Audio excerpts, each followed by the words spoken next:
Hello, today I will be doing a video on Wild Indian. A Native American boy who is abused at home commits a violent act and gets away with it for 30 years. That is until his childhood friend who knows his secret gets out of prison.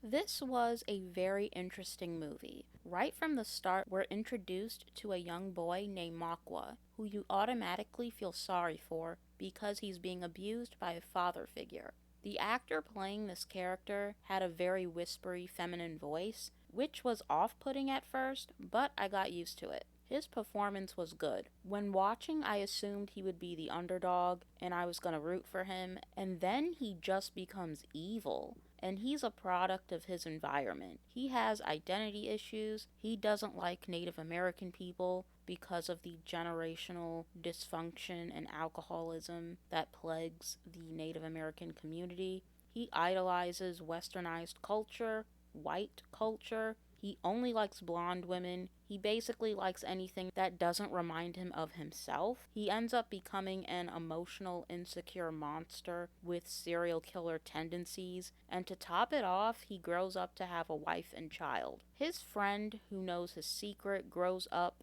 in and out of prison, but ends up being the sane one of the two. This duo reminded me of Breaking Bad, where Jesse is the more dysfunctional one and Walter White is the family man who turns psycho, while Jesse has a heart of gold. It's a slow movie that's very entertaining with a slow build-up that has an anticlimactic ending that I thought was unrealistic, mainly because of what happens in a hospital scene. Rarely do I say this, but this could have been a mini-series.